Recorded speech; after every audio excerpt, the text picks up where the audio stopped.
who am I or anybody else to tell you who went and fought, risked your life, you can't use this. It's a plant.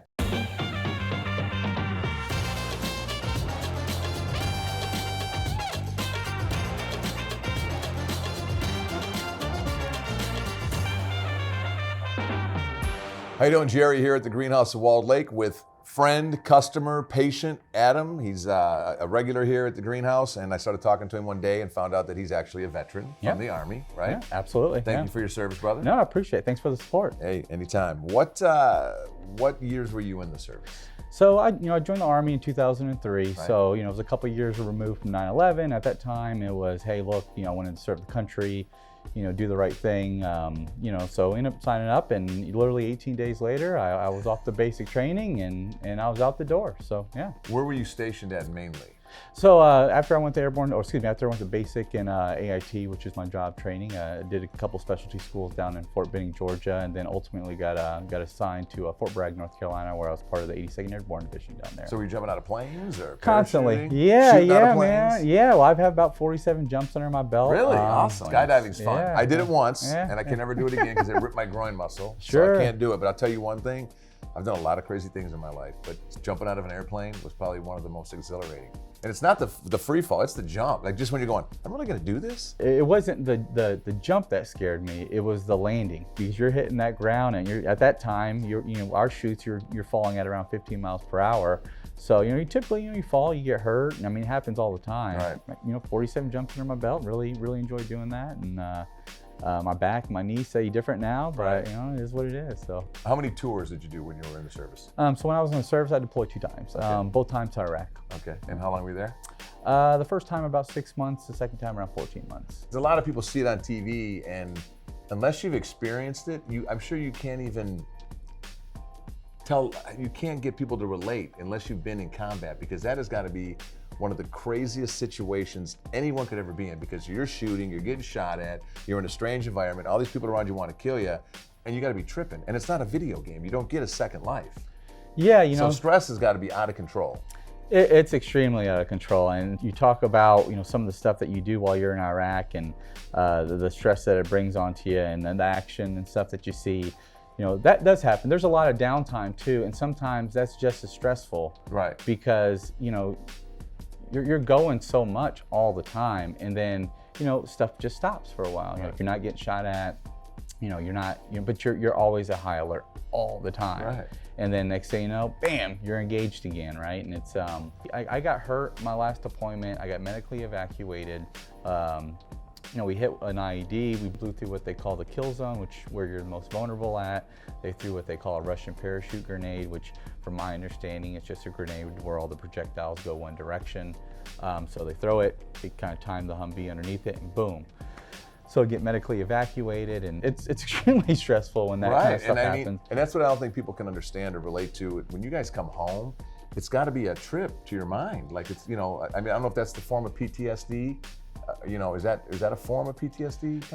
Yeah, I would say so. Or I think PTSD is different for everybody. Right. Really, I mean, right. I think like the it stands for symptoms, post-traumatic stress disorder. Right. So there's different symptoms, I would imagine, in different ways people react to them. Right.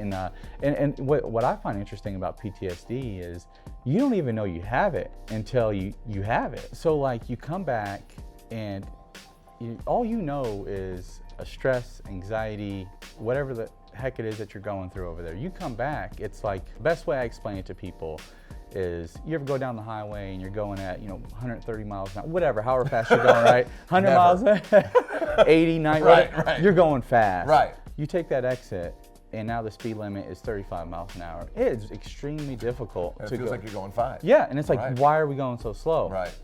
That's how I look at combat. You come back from combat, and you don't realize you're a whole different person. Everybody else, it's the world doesn't stop because you're not there. So you think it does. Right. You think everybody is just waiting for you. You come back, and it's like, oh, this guy's doing this now. This girl that you knew is off at school, and your family's changed, and health issues, all these different things, and you're like, this wasn't like this a year ago or however long ago. And then you have to deal with your own internal issues that you don't even realize you have. Like I remember when I came back, then I started like finding myself doing like out of character things. Like I was drinking by myself, which I'm not even a big drinker as it is. And so I was drinking by myself in my room when I was snapping at people when I wouldn't snap at people over, trivial things. Or one thing that really struck me odd was I got my first apartment when I got out of the Army, and I never had my own apartment before, right? And so I get my own apartment, small little place right in Wilmington, kind of along the coast there, and I had a hard time showering with the shower curtain closed because I couldn't see the front door. Really? I couldn't see anything. I mean, that's serious. It really is, because who knows what would lead to. So how did you come to cannabis, and has cannabis really helped you with this? You have no idea. So I moved up in Michigan in 2015, right? Prior to that, I was in North Carolina, and you don't know, like we mentioned, you don't know you have PTSD. Right. You're just starting to.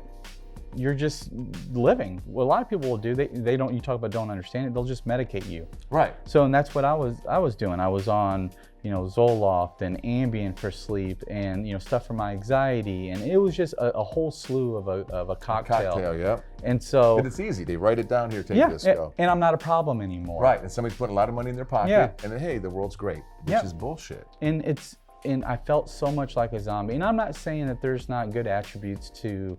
Over the counter. Right, there's uses. I mean, listen, there's plenty of uses. Yeah, I still use it. I still use depression medication. But that's why, when I first got into cannabis, 15 years ago, I didn't truly understand the medical value of this. Yeah. But now that I've been doing it for so long, and I meet parents, and I meet seniors, and I meet people like you, I mean, it's undeniable that this has a positive effect. But anything can be abused, of course. That's why people go, oh, cannabis is bad, it's for stoners.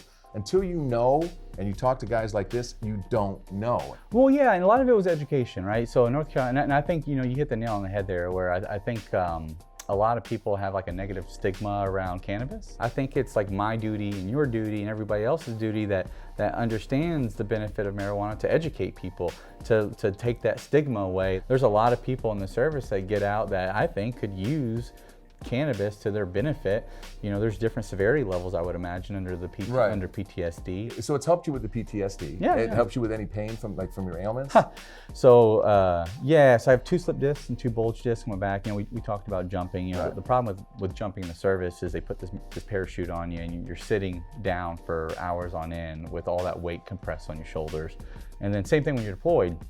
At least when I was in, we didn't have what we call them flak jackets, which basically bulletproof vests, where they tighten them on the sides here to take the weight off your shoulders. When I was in, we didn't have all that. So you put it on, you just tighten it up, and all that weight would be on your shoulders. So what ends up happening is your spine compresses. So I got all kinds of jacked up stuff in my lower back there. My central nervous system's been damaged. My frontal lobes have been damaged. My knees, got problems with my knees, and like when my back hurts really bad, I could take medication, but what I found that helps me the most, and I shit you not, is I'll smoke a joint, but I'll take a couple of Wana gummies. I'll take a couple of the Wanas, and I'll be good. Or if there's any kind of like THC CBD cream, and I'll even rub that on my lower back, and it does wonders for me. What would you say to somebody that has never tried cannabis, and maybe they have ailments, maybe they don't, but have never tried it? What would you tell them to a first-time user? Yeah, that's a great question. For me, it allowed me to slow down. We talked about the adrenaline. We talked about the PTSD. I also have traumatic brain injury, and I also have acute stress disorder.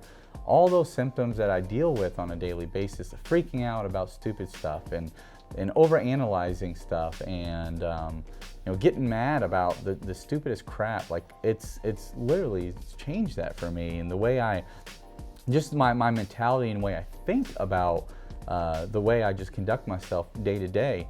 It's just changed. It literally has. It's almost like 180 degrees. I'll tell you, Jerry, if I came here 6 years ago or 8 years ago, you'd have probably asked me to leave, because this guy, he just looks like he's, I was just trying to get into something. I was looking for it, and I was just amped up all the time, and I hated the world, and I don't think I ever felt like anybody owed me anything, but I just hated being here. I just hated not doing what I was doing, right? And that's, you know, I just feel like a normal person for once. As weird as that sounds, it's kind of how I sum it up.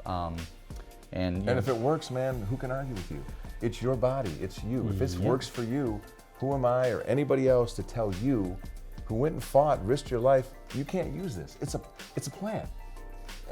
I'm going to keep screaming how ludicrous it is until we can change the rules, and I hope before I die, we see it federally legalized, which I think we will. I think in the next 5-6 years, I think, you know, but unfortunately, they're going to legalize it for the wrong reasons. They'll legalize it for money. Oh yeah, but I don't care why they I don't care either. But that's what they'll. But the benefit that'll come out of it will be, to me, extraordinary. Sure. You know, and just talking to you right now, I want to make people understand that, you know, we donate a lot of cannabis to people. And if there's ever a veteran out there that can't afford cannabis or whatever, reach out to me at the greenhouse. We'll get it for you. Sure. If I can help some people, that's what I'm all about. And if I can't get what you need, I'll find it. I'll find a vendor or one of our partners, because most of the people in this industry are good people. And hopefully this, you know, I think people will watch this, and you might not know it, but I'm telling you right now, this video we're making will help somebody. You know, and that's, you know, what was funny, my wife was asking me, she's like, Adam, what's making you do the video? And she was just trying to get me to think. And you know, I mentioned earlier, I felt like it's my responsibility to do the video, because if I could help another veteran, then why wouldn't I want to do that? Like, I don't know. That's just kind of and it's you might help 10. Yeah. And those 10 might help another 10. And it's that, you know, the Kevin Bacon thing. You know, it's like 7 degrees of separation. Yeah, sure. You know, and honestly, we're here to help, man. Yeah, no, absolutely. Thanks so much for doing what you guys do. Thank you, brother. I appreciate it.